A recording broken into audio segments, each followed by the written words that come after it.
I'm here with RotoWire's Nick Whalen and DK Nation's Alex Hunter for NBA high or low. So are the following spreads or totals too high or too low for tonight's NBA slate? So Nick, Clippers favored by 5.5 over the Blazers tonight. Do you feel like that's too high or too low for you?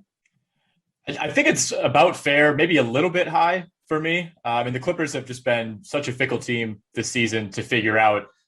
Just when you think they've got things figured out, they'll pull off a couple big wins over good teams. Then they'll fall flat on their face against the Orlando Magic, like we saw last week. So it's been really tough to get a read on the LA Clippers.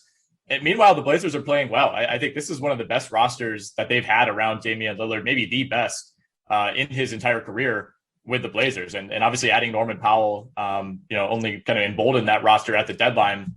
There is no Jusuf Nurkic tonight. That is certainly something to consider. Pretty big downgrade from Nurkic to Enes Kanter, especially on the defensive end. But on the other side, no Serge Ibaka. Likely no Patrick Beverley as well for the LA Clippers. So both teams dealing with some key absences. Certainly would not be surprised if Portland covers this. Clippers are 13-10 ATS as a home favorite this season. Portland is 8-4 against the spread as a road dog. That's one of the best marks in the league. So I think I lean towards the Blazers. Alex, welcome. Which way you going? I think the spread is too large. I see the Blazers covering too. They've won 5 of their last 6, and they've won 5 of their last 6 on the road. Their only loss came to the Bucks last Friday. And like Nick said, the Clippers just haven't been good lately. Missing Serge really hurts their defense, and Paul George is clearly ailing right now. They're worried he's dealing with a toe injury that might nag him for the rest of the season, and he scored less than 20 points in back-to-back games. I think the Blazers are actually an appealing money line bet at plus 175 on the DraftKings Sportsbook. So I definitely think Blazers cover here. All right, Alex, Bucks favored by 6.5 over the Warriors. How do you feel about this one? I think the spread is too small. I think the Bucks go over and cover. The Warriors have lost 7 of their last 8 and 2 of their last 3 with Steph in the lineup. The Bucks beat the Warriors by 39 points back in December with Steph healthy. The Bucks have won 3 in a row. They're on a West Coast swing. And the Warriors have just been bad, ranking 26 in offensive rating and 22nd in defensive rating over their last 10. And Drew Holiday has just been a monster, scoring at least 22 points in 4 straight, earning that huge max deal. And I think the Bucks cover here. Nick, what do you think? I feel the same way. This is a suspiciously small line for Milwaukee against a Warriors team that's dropped 7 of its last 8. I wonder if there's still some, something that Vegas knows that we don't know regarding Giannis's status. He's listed as probable for this game. Obviously, he's dealt with that knee issue on and off, but all indications are that he will be back in the lineup tonight. And if that is the case, 6.5 for me is just way too small. I actually saw this line on the DK Sportsbook down at 6 points in favor of Milwaukee earlier this morning. So that was kind of strange as well. We don't have a great sample to pull from with these two teams, obviously being in opposite conferences. They last met on Christmas Day. That was a 138-99 shellacking, for lack of a better term, in favor of Milwaukee. But obviously, both teams were at different phases at that point in the season. If you do like Golden State, Milwaukee is just 9-15 against the spread on the road this season. But it's just really hard for me, assuming Giannis plays, it's hard for me to see Milwaukee not taking care of business with relative ease tonight. All right, let's talk about game totals. Bulls and Pacers sitting at 224.5. Nick, is that too high or too low for you? This one's really tough. The Pacers are third in pace since the trade deadline. And injuries have been a component in that. Malcolm Brogdon has missed time. It sounds like he's going to play tonight. Domantas Sabonis, his status is a lot more dicey after he missed practice yesterday. But they just put up 139 against the Spurs on Saturday without Brogdon and Sabonis in the lineup, which is a very kind of un-Pacers-like performance based on what we've seen from them this season. And then you look back in the 2 games before that, they scored 97 and 87 points respectively. So it's been pretty tough to get a read on what this team is. And again, the injuries are a big part of that. The Bulls, meanwhile, struggling a little bit, especially on D. They're a bottom 5 defense since acquiring Nikola Vucevic at the deadline.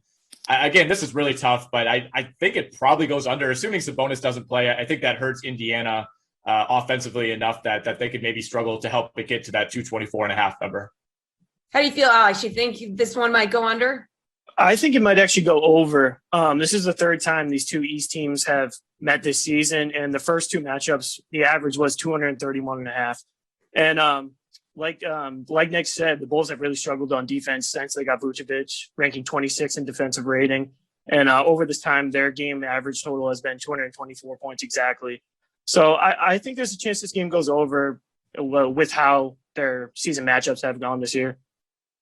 All right, Alex, 76ers and Celtics game total at 222, too high or too low? I think it's too high.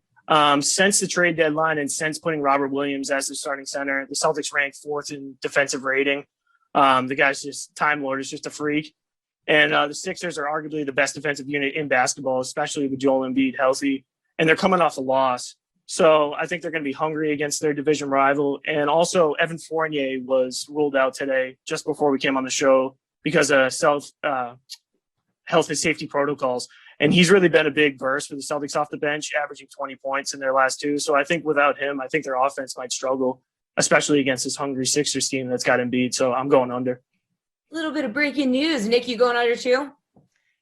I think so. I mean, you look back at some of Philly's recent games with Joel Embiid in the lineup, and you have to go back quite a bit given the amount of time that he missed. But their last 4 games with a healthy Embiid, they scored 122, 127, 131, and 130. And that 131-point game did come against the best defense in the league in the Utah Jazz. So that does make me consider the over just because this offense is so much different with a healthy Embiid. But like Alex said, I mean, these are 2 teams that are playing really great defense. Philadelphia, especially, they're both in the top 10 in defensive rating over the last 10 games.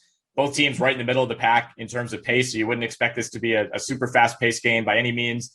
Boston has gone under in 58% of its home games this season. Philly's gone under in 60% of its road games. So certainly the numbers there suggest that this one will go under. Both previous meetings did go over that 222-point total, but that was also when the Celtics were in the throes of the health and safety protocols. No Jason Tatum, Jaylen Brown was in and out of the lineup. So if you're going to look back at those 2 matchups, I think you kind of have to toss those out. I'm with Alex. I'll take the under on this one. All right, real quick, guys. Slate Approved Pick Time. Nick, what's your favorite NBA bet tonight?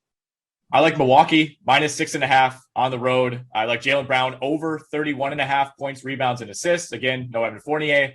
And kind of doubling down on that, I like Marcus Smart over 12.5 points tonight. All right, Alex, where are you going? I like Drew Holiday's prop for points, rebounds, and assists combined over 29.5. The guy's just been on fire. He's averaging 41 points, rebounds, and assists combined over his last 4.